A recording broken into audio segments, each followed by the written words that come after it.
وكتبه ورسله لا نفرق بين أحد من رسله وقالوا سمعنا وأطعنا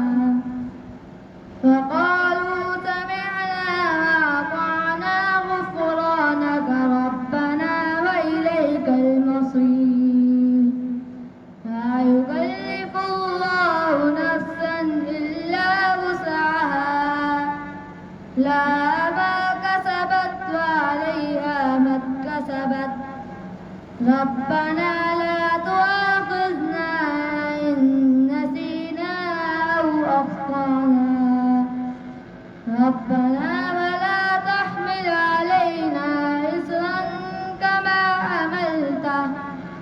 كما حملته على الذين من قبلنا ربنا ولا تحملنا ما لا طاقة لنا به فاعف عنا واغفر لنا وارحمنا أنت مولانا فانصرنا على القوم الكافرين صدق الله العظيم.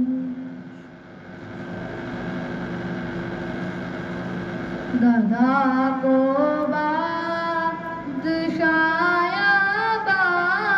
بادشاہوں کو گدا کر دیں گدا کو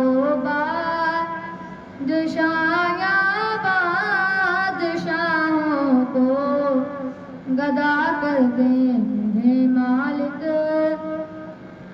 آپ جب چاہیں کسی کو کیا سے کیا کر دیں میرے مالک آپ جب چاہیں کسی کو کیا سے کیا کر دیں جسے آپ پکڑ لیں اس کو چھڑا سکتا نہیں کوئی جسے آپ پکڑ لیں اس کو چھڑا سکتا نہیں کوئی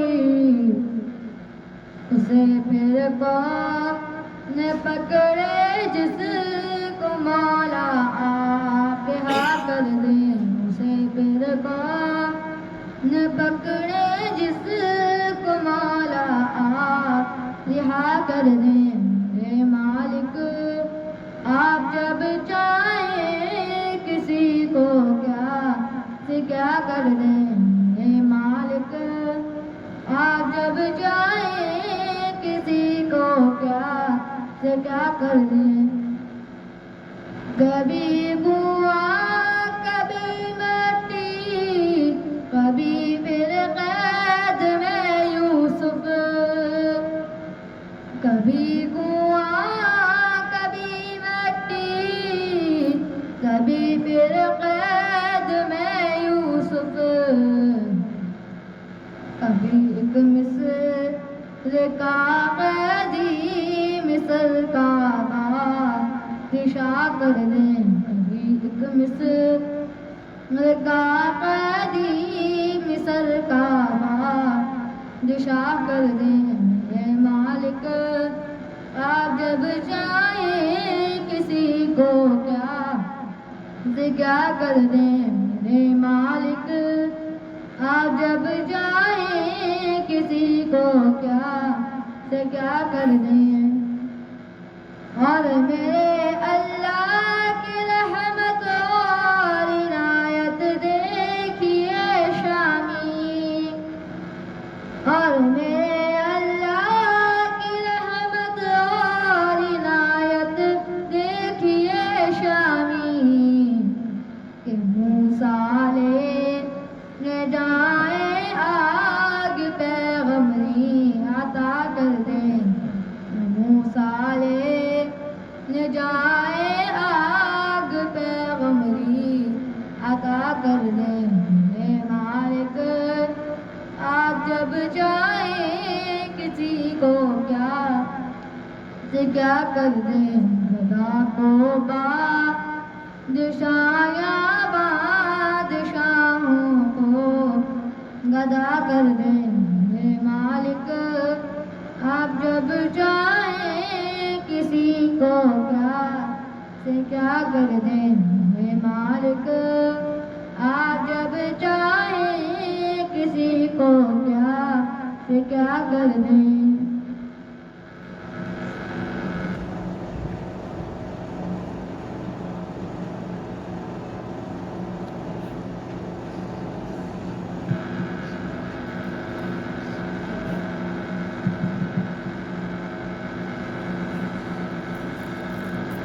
نحمده ونصلی علی رسوله الکریم، اما بعد، اعوذ باللہ من الشیطان الرجیم، بسم اللہ الرحمن الرحیم۔ قال اللہ تعالی فی قرآن المجید، فمن زحزح عن النار وادخل الجنة فقد فاز۔ وقال النبی صلی اللہ علیہ وسلم، المرء مع من احب، او کما قال علیہ الصلاۃ والسلام۔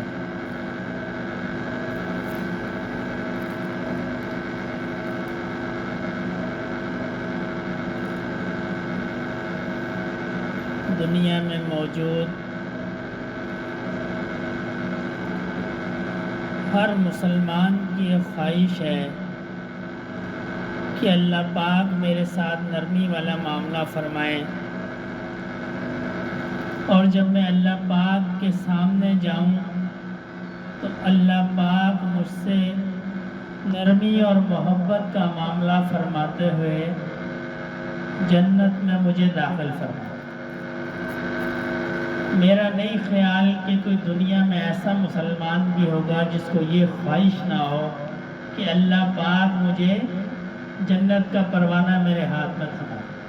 ہر مسلمان کی یہ خواہش ہے، بلکہ اگر دیکھا جائے تو کسی نہ کسی درجے میں یہ جو غیر مسلم لوگ ہیں ان کی بھی یہ خواہش ہے۔ اسی لیے اکثر مذاہب کے اندر سوائے دہریوں کے جو مذاہب ہیں ان میں کسی نہ کسی حد تک جنت اور دوزخ کا تصور ضرور موجود ہے۔ یہ بنیادی خواہش ہے کہ جی میں بعد میں بھی میرے ساتھ نرمی والا معاملہ ہو، رحمت والا معاملہ ہو، اللہ پاک اپنے فضل سے مجھے جنت میں داخل کرا دیں، یہ ہر مسلمان کی خواہش ہے۔ اور اس خواہش کے اور اس مقصد کو حاصل کرنے کے دو تین طریقے ہیں جو نبی کریم صلی اللہ علیہ وسلم نے ہمیں بتایا۔ مثلا حدیث شریف میں آتا ہے جنت تلواروں کے سائے ہے، یعنی جو شخص اللہ کی راہ میں جہاد کرتا ہے اور پھر شہید ہوتا ہے اللہ پاک اس کو جنت میں بھیجتا ہے۔ اب یہ بڑا فضیلت والا کام بھی ہے لیکن بڑا مشکل کام بھی ہے۔ اپنے آپ کو اس راہ میں بھیجنا یہ بڑا مشکل کام ہے۔ بیوی بچوں کی قربانی ہے، ماں باپ کی قربانی ہے، اپنے جسم کی قربانی ہے، پھر کہیں جا کے بندہ جو ہے وہ اس قابل ہوتا ہے کہ وہ جنت میں چلے جائے۔ اور اس کا ایک اور طریقہ بھی ہے۔ دوسرا طریقہ اس کا کیا ہے؟ دوسرا طریقہ اس کا یہ ہے کہ بندہ دوسروں کو معاف کرتا ہے۔ میں آپ کو ایک مثال سے سمجھاتا ہوں۔ مسجد نبوی کے اندر صحابہ اکرام کی مجلس تھی۔ رسول اللہ صلی اللہ علیہ وسلم نے فرمایا جو شخص مسجد کے اندر داخل ہوگا وہ جنتی ہے۔ تو ایک صحابی مسجد میں داخل ہوئے، صحابہ اکرام ان کی طرف متوجہ ہوئے، دیکھا جی یہ صحابی ہے۔ اگلے دن پھر اسی طرح کا معاملہ ہوا۔ نبی کریم صلی اللہ علیہ وسلم نے فرمایا جو شخص مسجد میں داخل ہوگا وہ جنتی ہے۔ پھر وہی شخص مسجد کے اندر داخل ہوا۔ جب تیسرے دن یہ معاملہ ہوا تو غالباً عبداللہ بن عمر رضی اللہ تعالیٰ عنہ ان کی خدمت میں حاضر ہوئے، وہ جو شخص تھے، اور ایک ہیلا کیا، بہانہ کیا کہ جی میری گھر والوں سے ناچاکی ہو گئی ہے، آپ مجھے اپنے پاس قیام کی اجازت ہے۔ اور ان کے پاس رہ کر ان کے دن کے معاملات بھی دیکھے، رات کے معاملات بھی دیکھے۔ جب تسلی ہو گئی تو ان سے عرض کی کہ چچا جان میں نے تو ہیلا کیا تھا، میں اصل میں یہ بات معلوم کرنا چاہتا تھا کہ ایسا آپ کا کون سا عمل ہے کہ رسول اللہ صلی اللہ علیہ وسلم نے 3 دن مستقل جنتی ہونے کی بشارت دی اور آپ مسجد کے اندر تشریف لائے۔ تو انہوں نے فرمایا بھتیجے بات یہ ہے کہ میرا کوئی ایسا خاص عمل نہیں ہے، بس مجھ میں ایک خاص عادت ہے، جب میں رات کو سوتا ہوں میں سب کو معاف کر کے سوتا ہوں، میں سب کو معاف کر کے سوتا ہوں۔ یہ ایسا عمل ہے کہ اللہ کے حبیب صلی اللہ علیہ وسلم نے ان کو اس عمل پہ جنت کی بشارت دی۔ اور اگر دیکھا جائے تو یہ سب سے مشکل کام ہے۔ نبی کریم صلی اللہ علیہ وسلم ایک غزوے سے واپس تشریف لا رہے تھے تو صحابہ کرام سے فرمایا ہم جہاد اصغر سے جہاد اکبر میں داخل ہو۔ یہ جو اپنی میں ہے نا، یہ جو اپنی انا ہے، یہ جو اپنا تکبر ہے، یہ جو اپنا غرور ہے، اس کو مارنا یہ سب سے مشکل کام ہے۔ جان دینا بھی آسان کام ہے، اپنے آپ کو مارنا سب سے مشکل کام ہے۔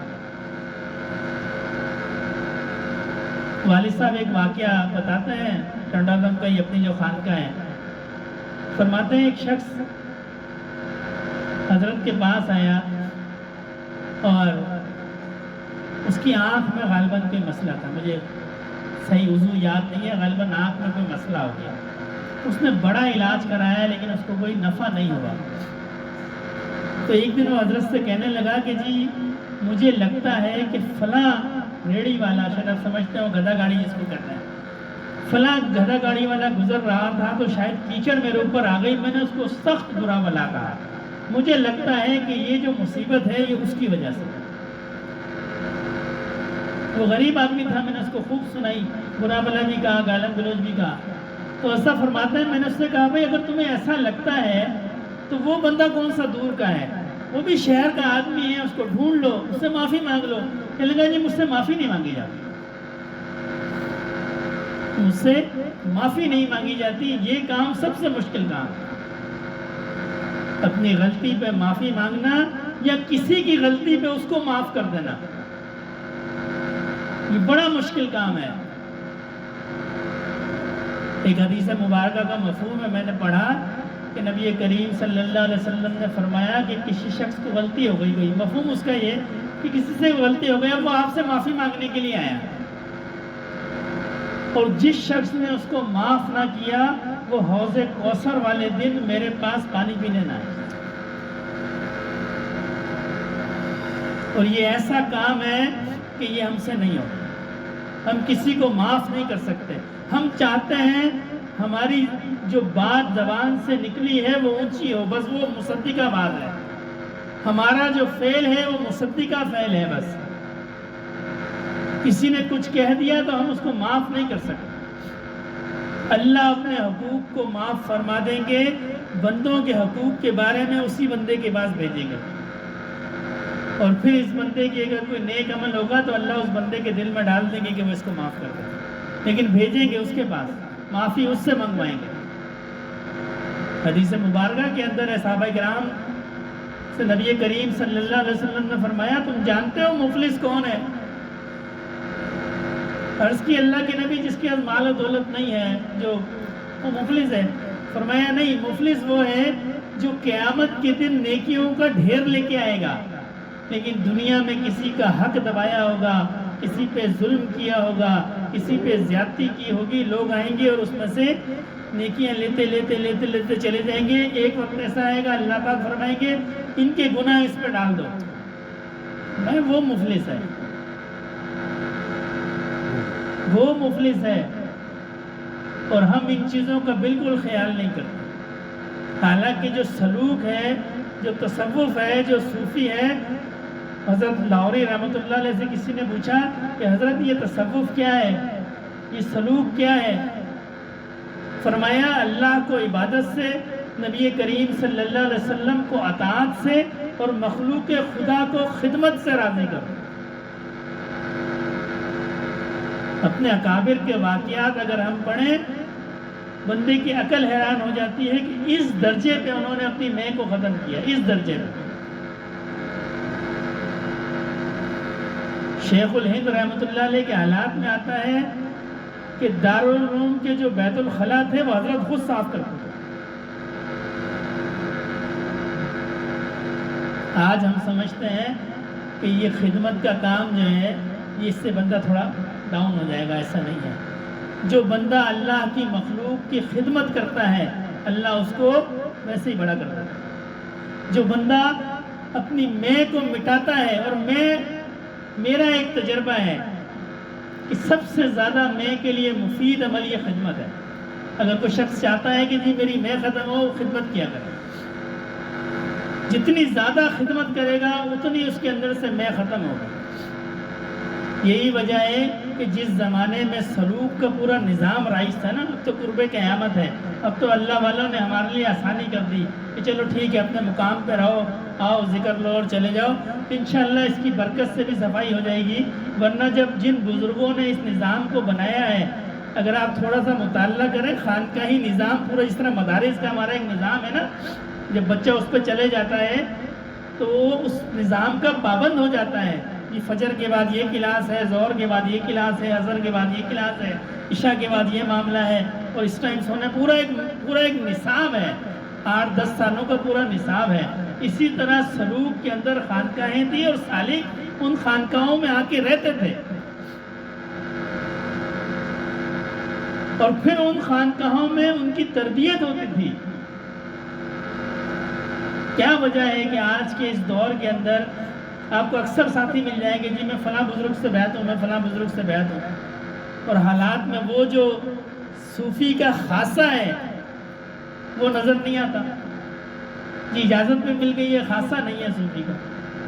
اس کی وجہ یہی ہے، اب چونکہ قرب قیامت ہے، اللہ والوں نے سہولت رکھ دی، اب کسی سے کہیں گے جی یہاں سال رک جاؤ تو وہ کہے گا جی میں بھاگ جاتا ہوں، اس لیے آسانی ہو گئی۔ ورنہ تو اپنے پاس رکھتے تھے اور پھر تربیت کرتے تھے، اور تربیت میں سب سے کیا ہے، تربیت میں جو سب سے ضروری چیز ہے وہ اس میں کا خاتمہ ہے، وہ اس میں کا خاتمہ ہے۔ ایک بزرگ سے کسی نے پوچھا حضرت جہنم میں کون سے اعمال ہمیں لے کے جائیں گے، تو آپ خاموش رہے، تھوڑی دیر بعد پوچھا بھائی کس نے کہا، اس نے کہا جی میں نے کہا، فرمایا یہ جو میں ہے یہ جہنم میں لے کے جائیں گے۔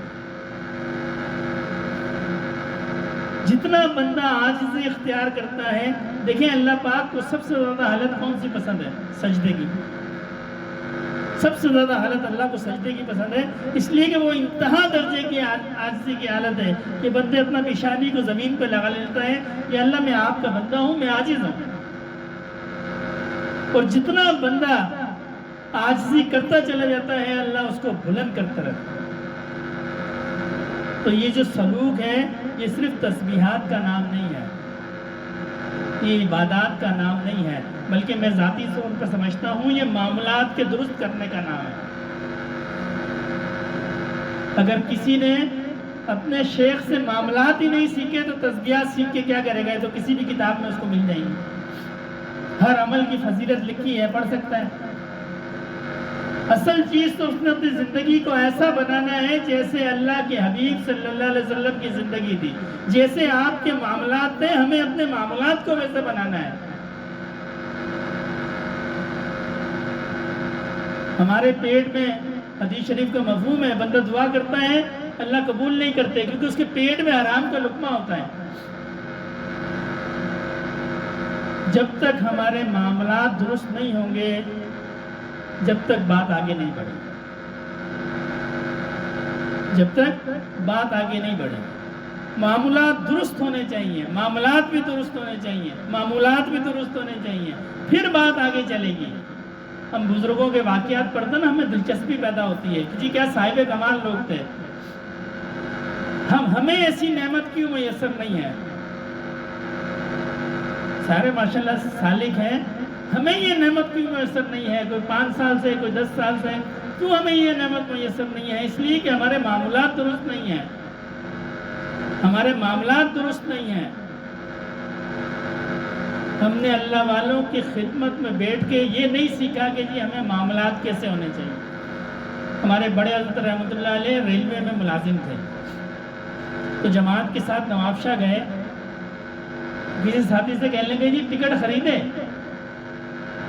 ساتھوں نے کہا سر ٹکٹ تو نہیں خریدے. اب حضرت چونکہ ریلوے میں تھے اسٹیشن ماسٹر کو تو کسی نے پوچھا بھی نہیں, ٹکٹ نہیں خریدے.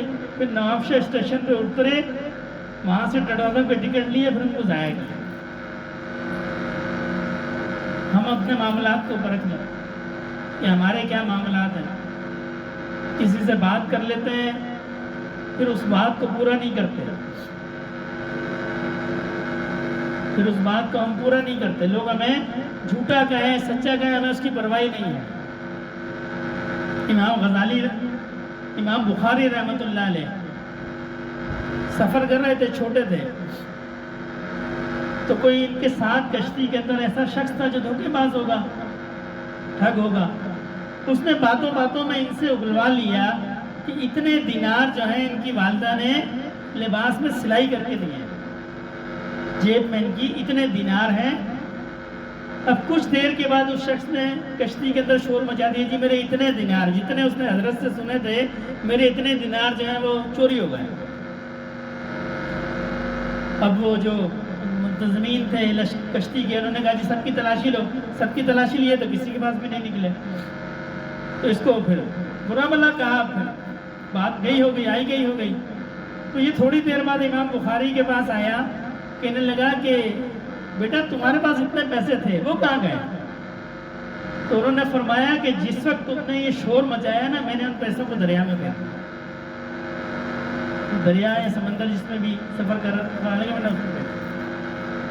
اس لیے کہ میرے دل میں یہ بات آئی کہ میں حدیث کے علم کو سیکھنے کے لیے جا رہا ہوں. تو اگر مجھ پہ یہ الزام لگ گیا, کل کو کوئی کہہ سکتا ہے جی انہوں نے حدیث کا علم تو حاصل کیا لیکن ان پہ یہ الزام تھا چوری کا. تو صرف الزام سے بچنے کے لیے, اس لیے کہ حدیث کا علم مقدس ہے, راوی کی صحت پہ بڑی تحقیق ہے, تو آپ نے وہ بڑی رقم اس دریا میں ڈال دی کہ جی مجھ پہ الزام نہیں لگے. اور آج ہمارا معاملہ یہ کہ ہم کسی سے قرض لیتے ہیں, پھر ہم بھول جاتے ہیں بھائی. حالانکہ حدیث شریف کا مفہوم ہے جو قرض کسی سے اس نیت سے لے کے میں نے واپس نہیں کرنا, چوری کے ذمہ میں. اللہ والوں کی صحبت میں بندہ جائے تو معاملات کو درست کرے. جتنا اپنے معاملات کو درست کرتا رہے گا, اتنی اس کے لیے آسانی ہوتی رہے گی. میں نے ایک جگہ پڑھا کہ اگر 1000 اسم ذات روز کیا جائے تو 40 دن کے اندر اس کے دل میں ایسی نورانیت پیدا ہوگی کہ وہ دوسرے کا حال بھی اس کو معلوم ہو جائے گا, باقی تو دور کی بات. کتنا؟ 1000. کتنے دن؟ 40 دن. ہم اپنے دل میں اپنے اوپر رکھ کے دیکھیں, ہم میں سے ایسے ساتھی ہیں جو 1 لاکھ بھی کرتے ہیں, اور 40 دن نہیں 4 سال ہو گئے. یہ نعمت حاصل نہیں ہے. کیوں حاصل نہیں ہے؟ اس لیے کہ ہمارے معاملات ٹھیک نہیں ہیں. سب سے پہلے اپنے معاملات کو درست کرنا ہے, پھر معمولات کو درست کرنا ہے. اگر میں نے فرض نماز نہیں پڑھی, میں پورا دن اگر اس میں ذات بھی کرتا رہا تو وہ بیکار ہے, اس کی کوئی اہمیت نہیں.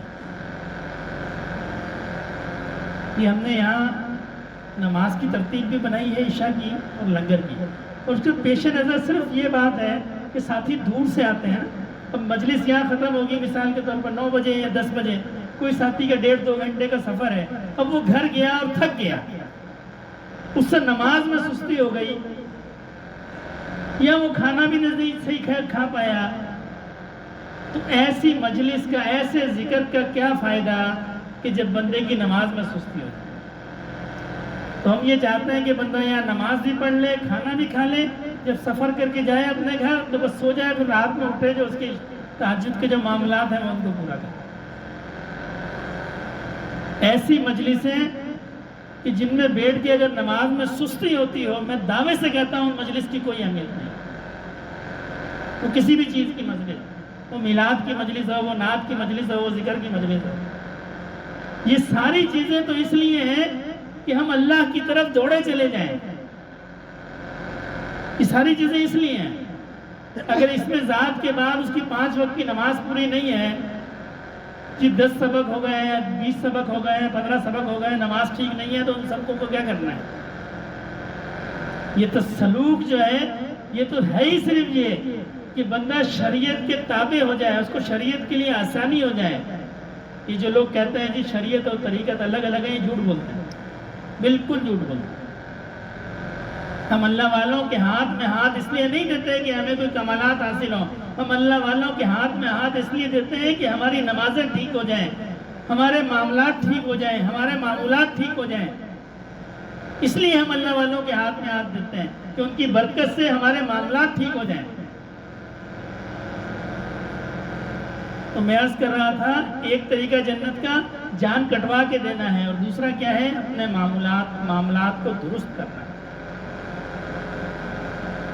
زیادتی نہیں کرنی. کسی نے کر دی تو معاف کر دے بندہ، ٹھیک ہے بھائی اللہ کی رضا کے لیے میں معاف کروں. اور ہم یہ سمجھتے ہیں کہ جب ہم کسی کو معاف کرتے ہیں تو ہم پیچھے رہ جاتے ہیں، لوگوں میں دبا جاتے ہیں. ایسا نہیں ہے. نبی کریم صلی اللہ علیہ وسلم کہیں سے گزر رہے تھے، حضرت ابو بکر صدیق وہاں موجود تھے. آپ کا کسی شخص سے جھگڑا ہو رہا ہے. اب وہ جو شخص تھا وہ حضرت ابو بکر صدیق رضی اللہ تعالیٰ عنہ کو برا بھلا کہہ رہا تھا، اور رسول اللہ صلی اللہ علیہ وسلم ساتھ کھڑے سن رہے تھے اور مسکرا رہے تھے. جب بات کافی ہو گئی تو حضرت ابو بکر صدیق کو بھی غصہ آیا. آپ نے اس کو جواب دیا تو نبی کے وسلم وہاں سے چلنا شروع ہوا. تو حضرت ابو بکر صدیق نے عرض کی کہ رسول اللہ، جب تک وہ مجھے برا بھلا کہہ رہا تھا آپ سن بھی رہے تھے اور ہنس بھی رہے تھے، اور جب میں نے اس کو جواب دیا تو آپ تشریف لے جا رہے ہیں. فرمایا اس لیے کہ جب تک تم اس کو جواب نہیں دے رہے تھے اللہ پاک نے ایک فرشتے کو مقرر کیا تھا جو اس کو جواب دے رہا تھا، اور جب تم نے خود سے جواب دینا شروع کیا تو وہ فرشتہ وہاں سے چلا گیا. جب فرشتہ چلا گیا تو میں بھی چلا گیا. میں نے اپنے بزرگوں سے سنا ہے کہ اگر کوئی کسی سے زیادتی کرتا ہے اور وہ پھر صبر کرتا ہے تو زیادتی کرنے والا اس کو یعنی بھگت نہیں سکتا، اس کو برداشت نہیں کر سکتا. شاہ اسماعیل شہید رحمۃ اللہ علیہ دوسری شادی پہ بڑا زور دیا کرتے تھے.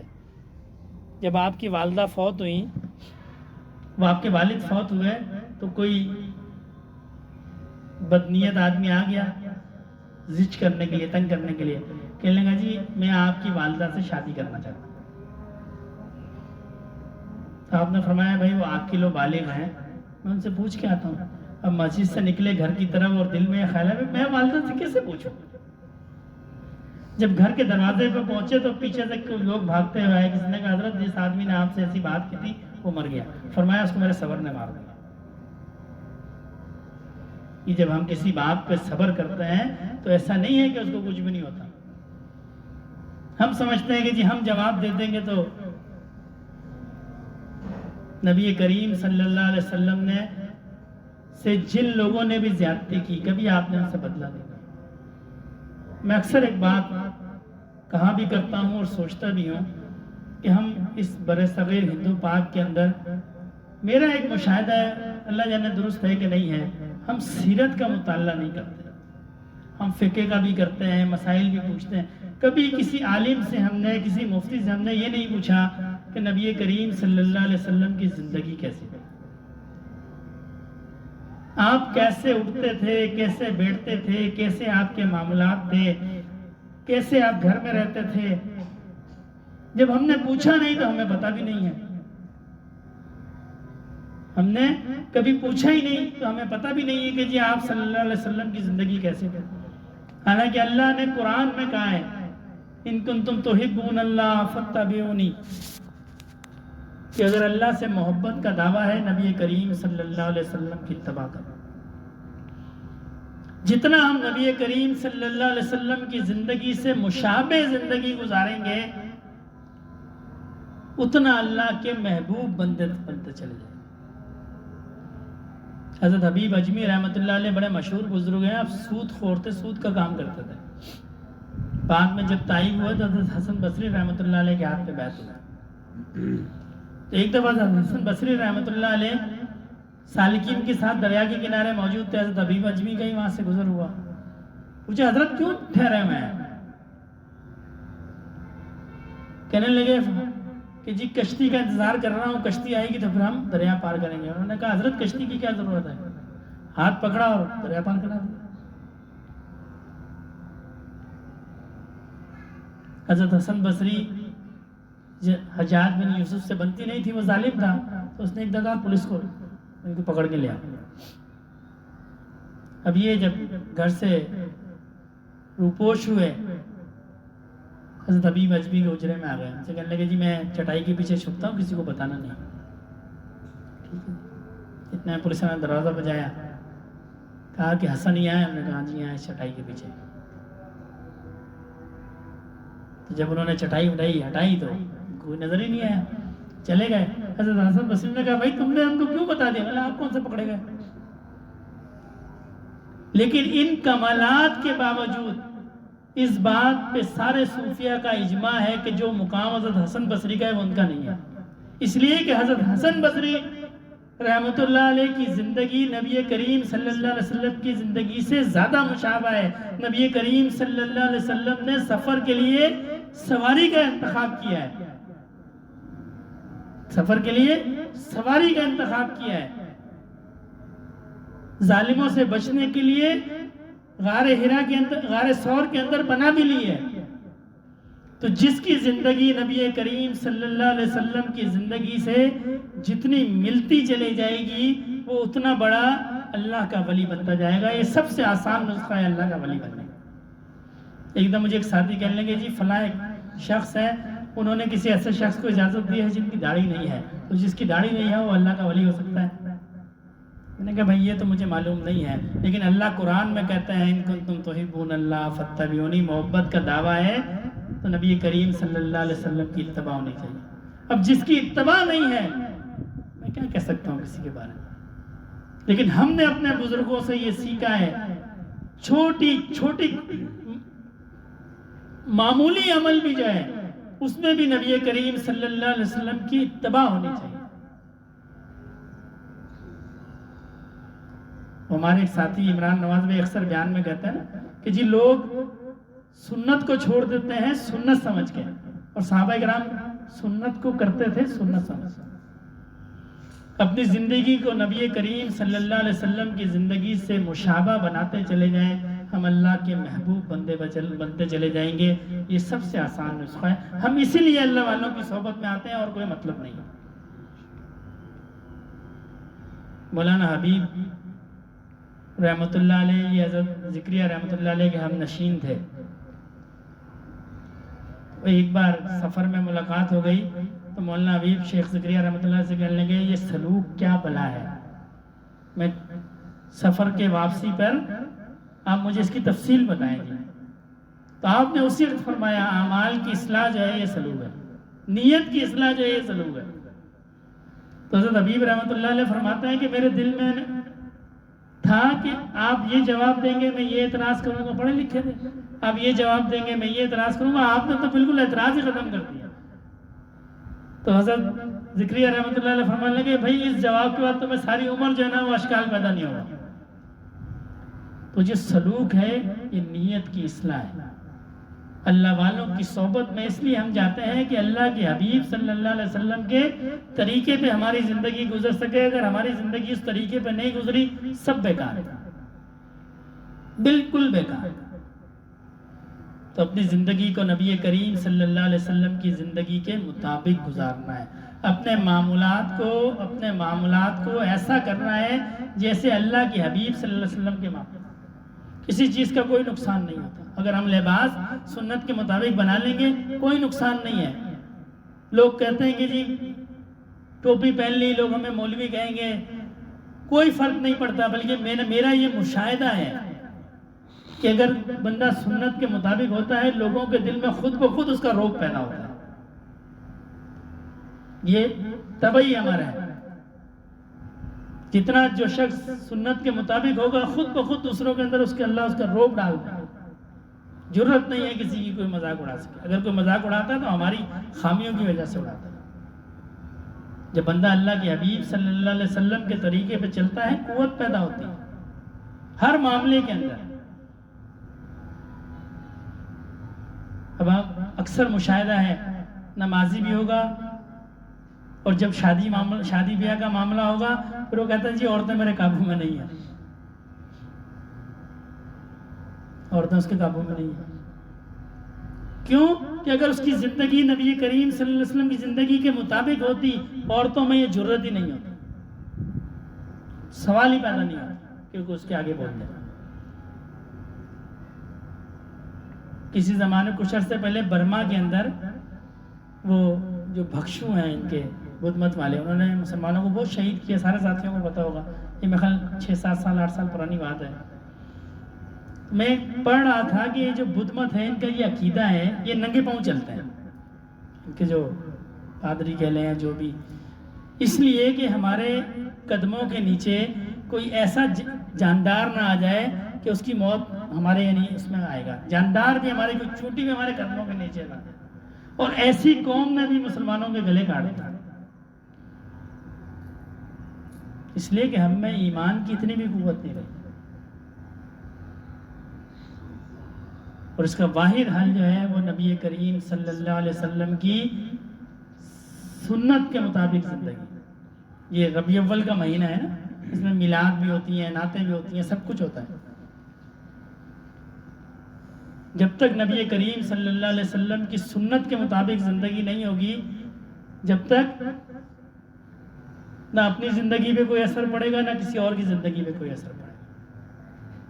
اور یہی ولایت ہے، یہی کمال ہے۔ بابا فرید رحمۃ اللہ علیہ کی خدمت میں ایک شخص آیا، 2-3 دن رہا، کہا حضرت مجھے اجازت دے میں جاتا ہوں۔ حضرت نے فرمایا بھائی کیوں آئے تھے؟ عرض کی کہ حضرت آیا تو بیعت ہونے کے لیے تھا، آیا تو میں آپ سے بیعت ہونے کے لیے تھا، لیکن میں نے آپ میں کوئی خاص بات نہیں دیکھی۔ تو حضرت نے فرمایا ان 3 دنوں میں تم نے کوئی خلاف سنت عمل دیکھا؟ تو کہا نہیں جی۔ فرمایا یہی خاص بات ہے۔ مولانا خواجہ نور بخش رحمۃ اللہ علیہ فرمایا کرتے تھے جس نے کتب اور ابدال بننا ہے وہ کسی اور کے پاس چلے جائیں، جس نے انسان بننا ہو میرے پاس آ جائے۔ تو اب اجتماع ہے 13، 14 اور 15 تاریخ کو۔ اجتماع کا مقصد کیا ہے؟ مقصد صرف یہ ہے کہ ہم اللہ والوں کی صحبت میں جائیں، اس ماحول میں ہم 3 دن رہیں، اور پھر اس کے بعد باقی وقت کو اس کے مطابق گزارنے کی کوشش کریں۔ مقصد تعداد نہیں ہے، قطعاً تعداد کا کوئی نفع نہیں ہے۔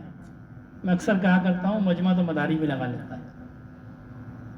مقصد یہ ہے کہ جو ساتھی بھی جائے پھر وہ وہاں سیکھے، اللہ والوں کی صحبت میں بیٹھے، اور پھر وہ 3 دن باقی زندگی کے اوپر نافذ کرے۔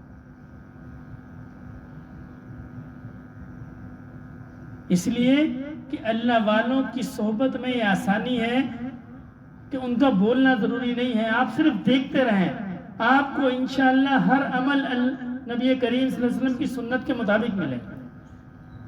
بس آپ ان کو دیکھیں اور کاپی کرتے رہیں، دیکھیں اور کاپی کرتے رہیں۔ اور اگر کسی کا عمل رسول اللہ کی سنت کے مطابق نہیں ہے تو وہ اللہ کا ولی نہیں ہے۔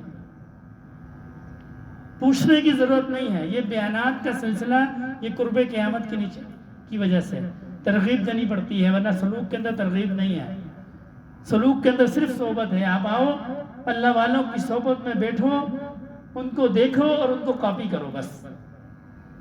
یہ بیانات نہیں ہے، یہ صرف ترغیب کے لیے ہے۔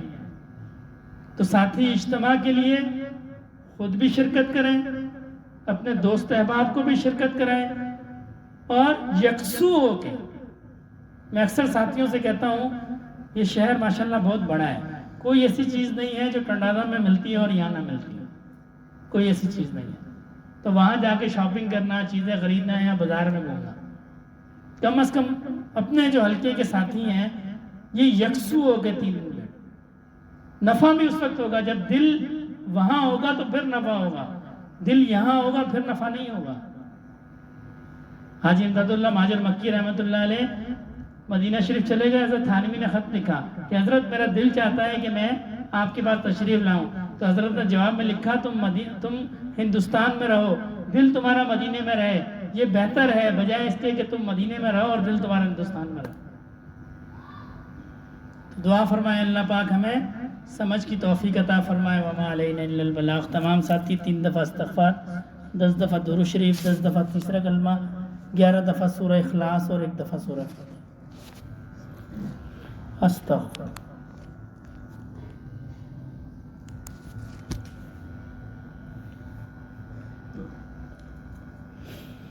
سبحان اللہ والحمد للہ ولا الہ الا اللہ۔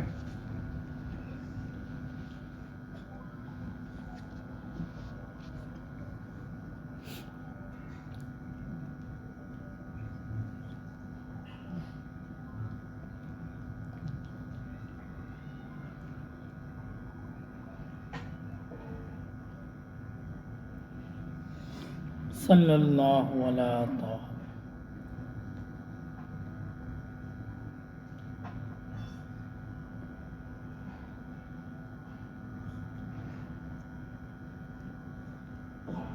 قل هو اللہ احد اللہ الصمد لم یلد ولم یولد۔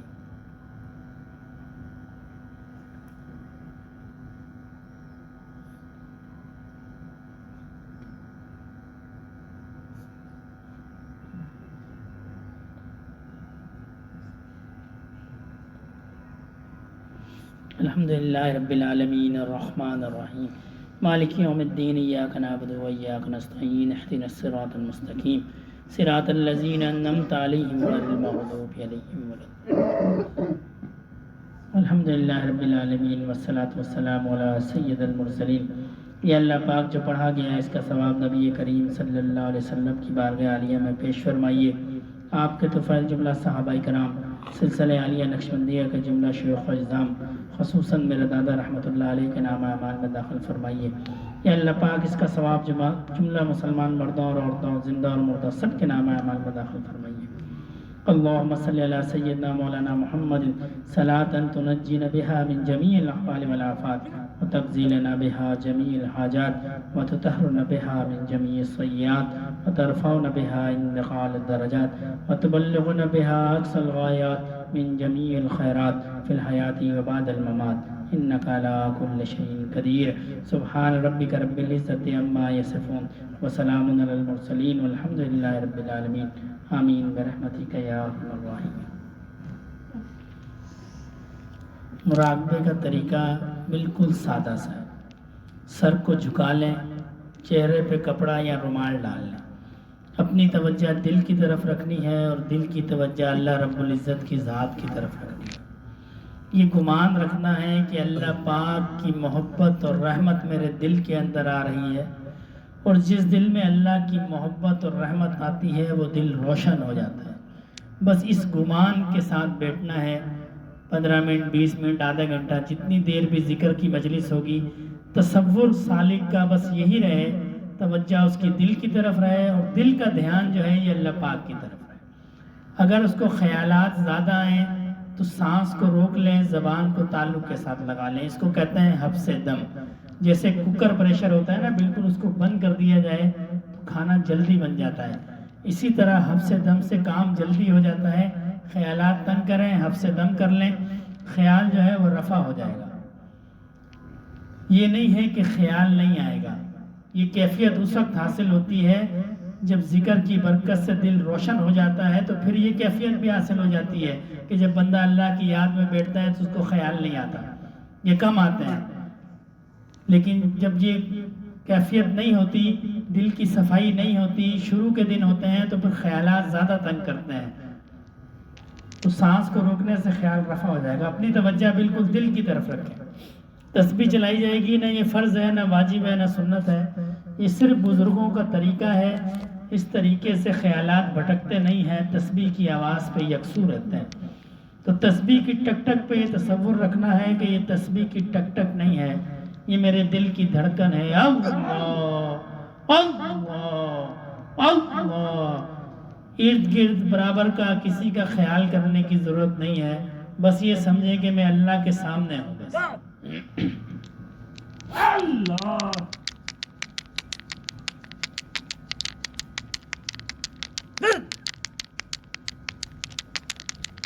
اللہ۔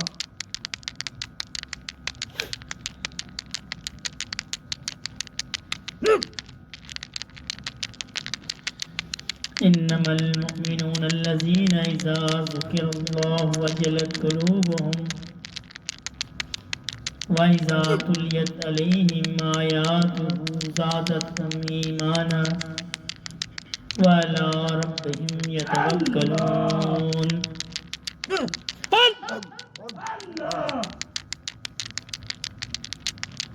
الذین یقیمون الصلاة ومما رزقناہم ينفقون. اللہ اللہ اللہ. مومنہ ذکر خدا بسیار کو، مومنہ ذکر خدا بسیار کو، تاب آبی درد و عالم و آبرو.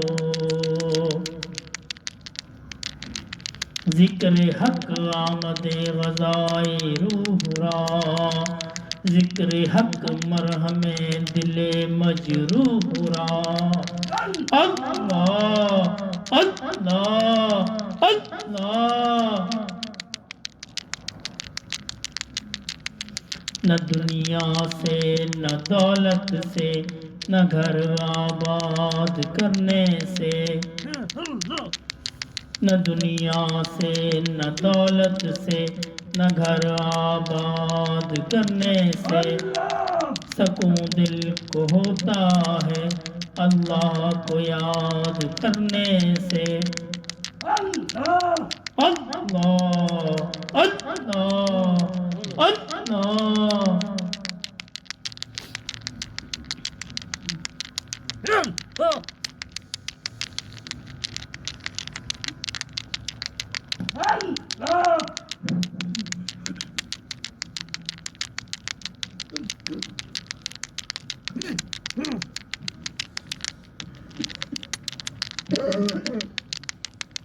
آباد رہے ہر دم مرشد تیرا میں خانہ. آباد رہے ہر دم مرشد تیرا میں خانہ. پیتا رہوں نظروں سے پیمان پہ پیمانہ.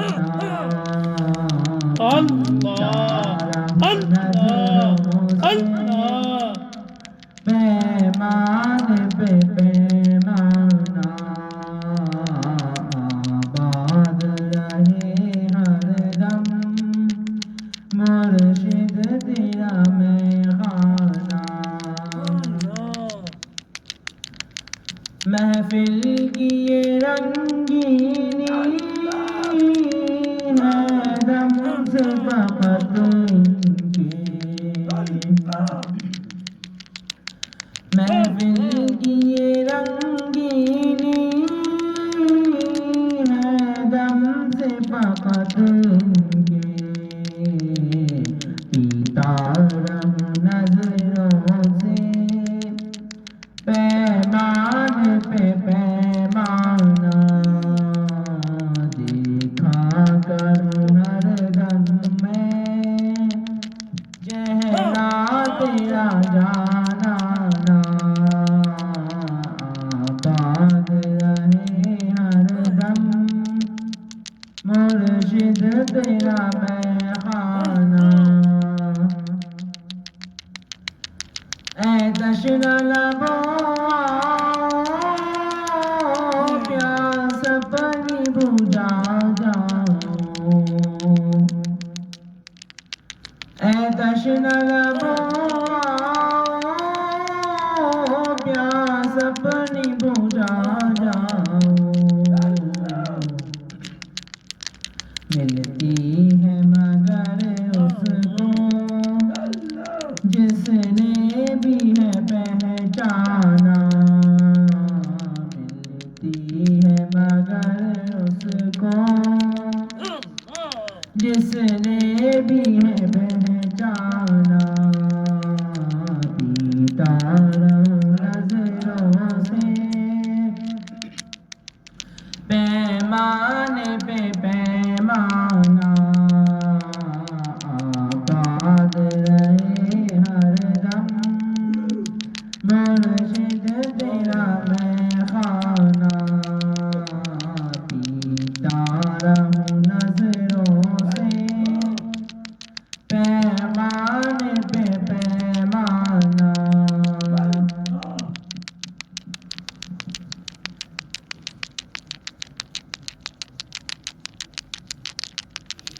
اللہ اللہ اللہ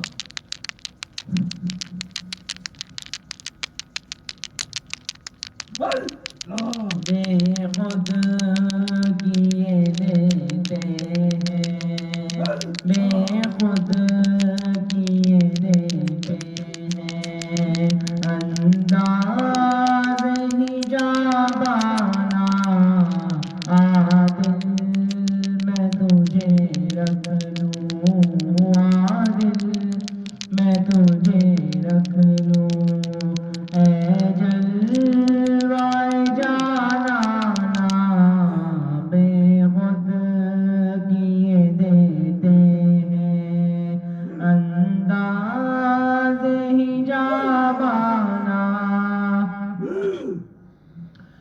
کیوں آنکھ ملائی تھی کیوں آگ لگائی تھی کیوں آنکھ ملائی تھی کیوں آگ لگائی تھی اب رخ کو چھپا بیٹھے اب رخ کو چھپا بیٹھے کر کے ہمیں دیوانہ بے خود کیے دیتے ہیں انداز حجابانہ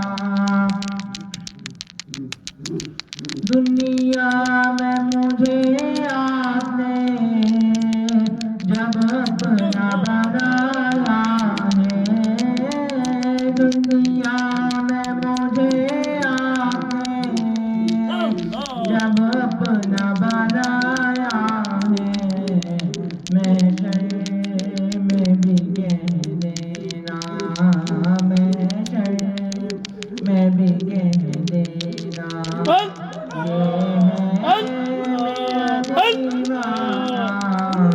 بے خود کیے دیتے ہیں انداز حجابانہ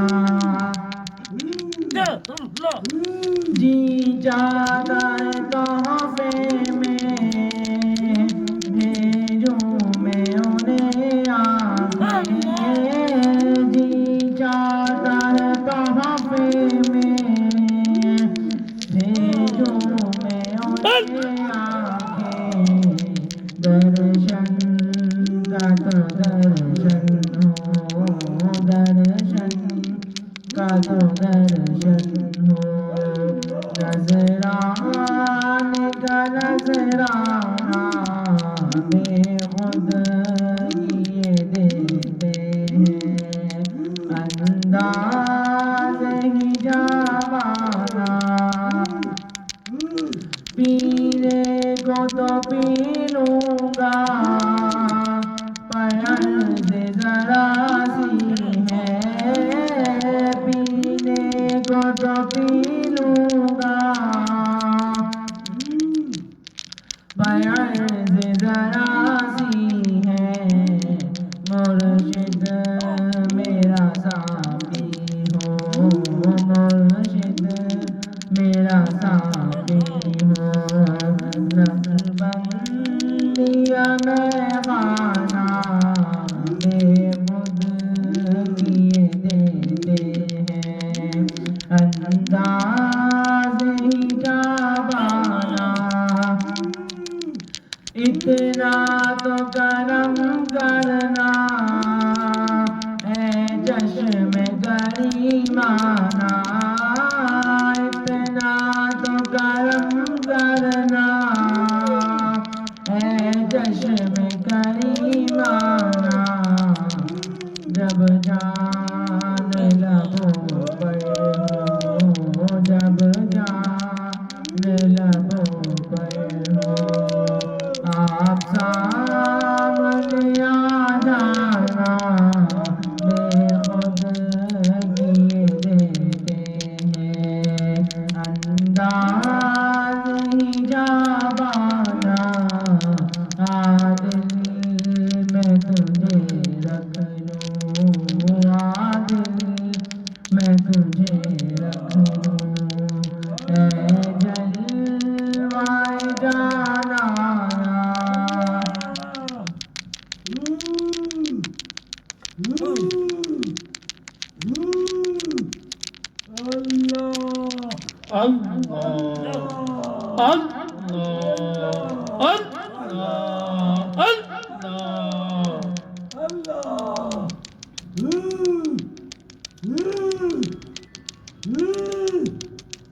میرا دل بدل دے، میرا دل بدل دے، میرا دل بدل دے،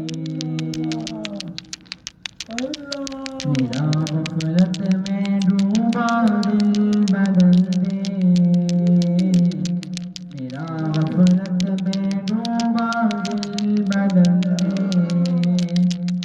ہواؤں میں سوالا دل بدل دے، میرا غفلت میں ڈوبا دل بدل دے،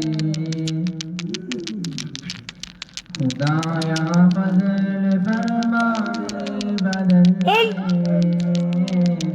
خدایا فضل فرما دل بدل دے، بدل دے دل کی دنیا دل بدل دے،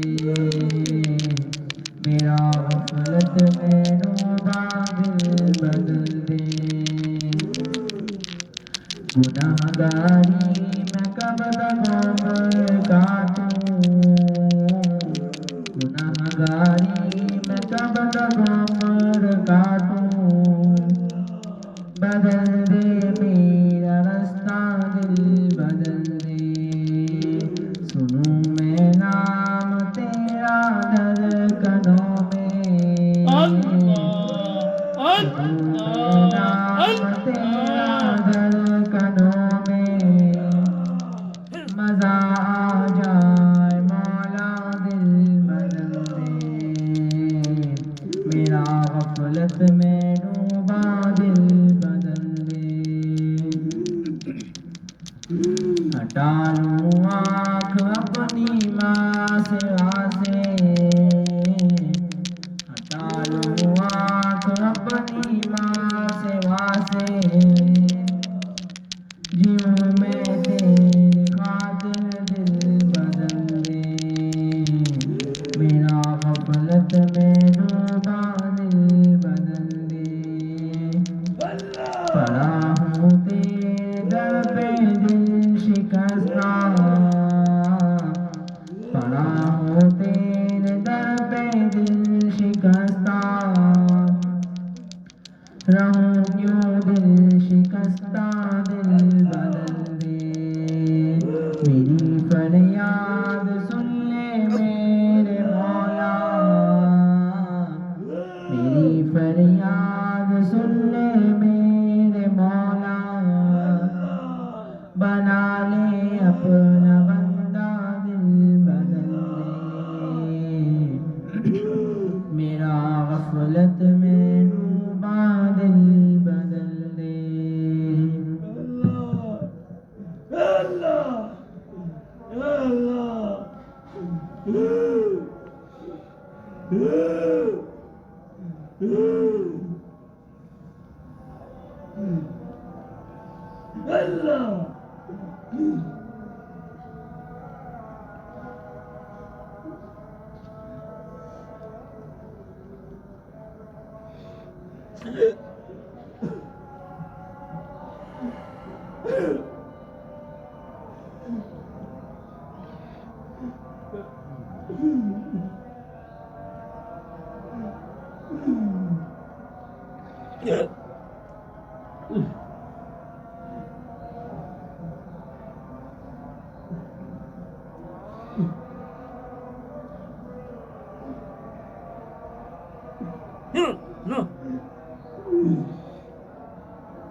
دعائے خیر الحمدللہ رب العالمین الرحمن الرحیم مالک یوم الدین ایاک نعبد و ایاک نستعین اهدنا الصراط المستقیم صراط الذین انعمت علیہم غیر المغضوب علیہم ولا الضالین ربنا ظلمنا انفسنا وان لم تغفر لنا وترحمنا لنكونن من الخاسرین ربنا لا تؤاخذنا ان نسینا واخطانا ربنا ولا تحمل علينا إصرا كما حملته على الذين من قبلنا ربنا ولا تحملنا ما لا طاقة لنا به واعف عنا واغفر لنا وارحمنا أنت مولانا فانصرنا على القوم الكافرين ربنا لا تزغ قلوبنا بعد إذ هديتنا وهب لنا من لدنك رحمة إنك أنت الوهاب ربنا هب لنا من أزواجنا وذرياتنا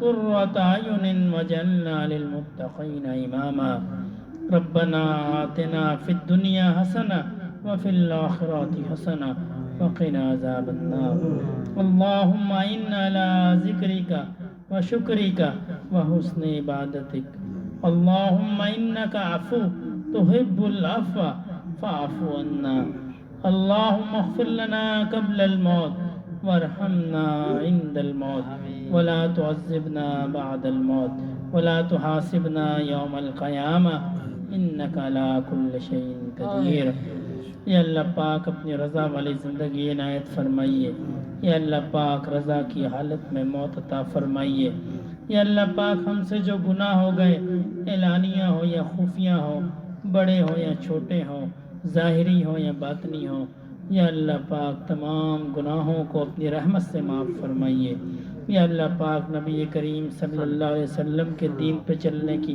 توفیق عطا فرمائیے یا اللہ پاک نبی کریم صلی اللہ علیہ وسلم کے دین کو ہماری نسلوں میں جاری فرمائیے یا اللہ پاک روز محشر نبی کریم صلی اللہ علیہ وسلم کے دست اقدس سے حوض کوثر کا پیالہ نصیب فرمائیے یا اللہ پاک حج بیت اللہ نصیب فرمائیے یا اللہ پاک نبی کریم صلی اللہ علیہ وسلم کے روزے کی زیارت نصیب فرمائیے یا اللہ پاک جو بیمار ہیں ان کو صحت عطا فرمائیے جو تنگ دست ہیں ان کی تنگ دستی کو دور فرمائیے جو قرض میں مبتلا ہیں غیب کے خزانوں سے ان کا قرض عطا فرمائیے یا اللہ پاک جو اولاد کی نعمت سے محروم ہیں نیک صالح اولاد عطا فرمائیے یا اللہ پاک جو اولاد نرینہ کی نعمت سے محروم ہیں نیک صالح وارث عطا فرمائیے یا اللہ پاک جن بچے بچیوں کے رشتوں کا مسئلہ ہے ان کے جوڑ کے رشتے عطا فرمائیے یا اللہ پاک جن کی اولاد فرما بردار نہیں یا اللہ پاک اپنے فضل سے ان کو فرما بردار بنائیے یا اللہ پاک ہمارے جو بڑے اس دنیا سے چلے گئے ان کی قبور کو جنت کے باغوں میں سے باغ بنائیے یا اللہ پاک جو حیات ہے ہمیں ان کی خدمت کرنے کی توفیق عطا فرمائیے یا اللہ پاک امت پر رحم فرمائیے نبی کریم صلی اللہ علیہ وسلم کی امت پر رحم فرمائیے یا اللہ پاک جہاں جہاں بھی مسلمان مظلومیت کی زندگی گزار رہے ہیں یا اللہ پاک اپنے فضل سے ان کو طاقتور بنائیے یا اللہ پاک دشمن کو ملغوب بنائیے یا اللہ پاک مسلمانوں کو فتح نصیب فرمائیے یا اللہ پاک نبی کریم صلی اللہ علیہ وسلم کی امت پر رحم فرمائیے یا اللہ پاک جو مانگ سکا وہ بھی عطا فرمائیے، یا اللہ پاک جو نہ مانگ سکے وہ بھی عطا فرمائیے۔ یا اللہ پاک مجمع میں کوئی نیک بندہ ہوگا جس کی آمین آپ کو پسند ہوگی، یا اللہ پاک اس آمین کی برکت سے ہماری دعاؤں کو قبول فرمائیے۔ اللہم صلی علی سیدنا مولانا محمد صلاة تنجینا بها من جمیع الاحوال والآفات وتقضی لنا بها جمیع الحاجات وتطہرنا بها من جمیع السیئات وترفعنا بها عندك اعلی الدرجات وتبلغنا بها اقصى الغایات من جمیع الخیرات فی الحیاة وبعد الممات انك على كل شيء قدیر۔ سبحان ربک رب العزت عما یصفون وسلام علی المرسلین والحمد للہ رب العالمین۔ آمین برحمتک یا ارحم الراحمین، آمین یا رب۔